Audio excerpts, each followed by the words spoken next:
CMR shopping mall మన height Nagar లో భాగ్యలతా కమాన్ పక్కన ఫిబ్రవరి 29న ప్రముఖ సినీ తారలచే గొప్ప ప్రారంభం.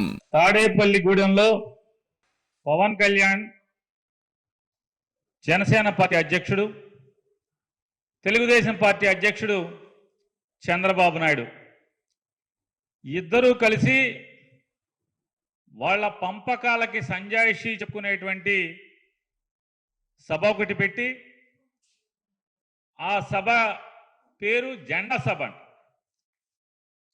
జెండా సభ అనే కంటే కూడా దాన్ని జెండాల సభ కదా, ఒక జెండా కాదు కదా సభ, 2 జెండాల సభ అది. 3వ జెండా కోసం ఎదురు చూస్తున్నటువంటి సభ అది.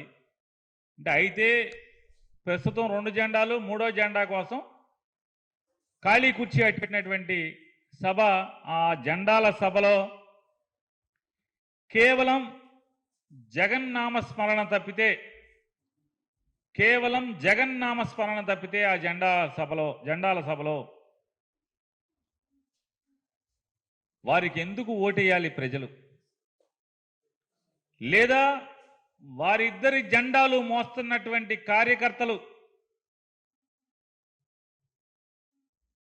ప్రజలకి ఏమని చెప్పాలి? ఈ పొత్తుల మీద, ఈ పంచుకున్నటువంటి ఈ పొత్తుల మీద ప్రజలకి ఏమని చెప్పాలి? ఏమైనా దిశానిర్దేశం లేదా ప్రజలకి సందేశం? వారికి అధికారాన్ని ఇస్తే ఏం చేయబోతున్నారు, ఏం చేస్తారు, ఎందుకు ఓటు వేయాలో, వేస్తే వారు ఏం చేస్తారో ఒక్కటంటే ఒక్క మాట కూడా లేదు. ఆ ఊసే ఎత్తల ప్రజల క్షేమం, ఈ రాష్ట్ర క్షేమం, ఈ రాష్ట్రానికి వారికి అధికారం వస్తే ఏమి చేస్తారో ఒక్క మాట లేదు. జగన్మోహన్ రెడ్డి గారిని దూషించడం తప్ప. వీళ్ళిద్దరికీ అధికారం కావాలంట, పవన్ కళ్యాణ్కి చంద్రబాబుకి, వీరిద్దరికీ అధికారం కావాలంట.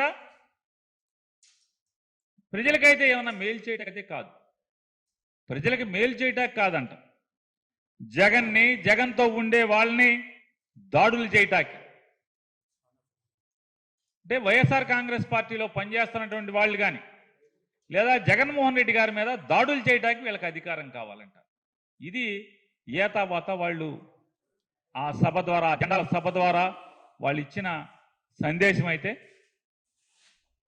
కనీసం 2014 నుంచి 19 దాకా చంద్రబాబు నాయుడు, పవన్ కళ్యాణ్ ఇద్దరు కలిసి అధికారంలో ఉండగా రైతులకు, మహిళలకు, విద్యార్థులకు, నిరుద్యోగ యువతకు, బీసీలకు, ఎస్సీలకు, ఎస్టీలకు, మైనార్టీలకు విద్య గురించో ఆరోగ్యం గురించో ఏ ఒక్కరికైనా ఈ రాష్ట్రంలో ఒక్క మేలు చేసిన విషయం కూడా వారు చెప్పలేదు.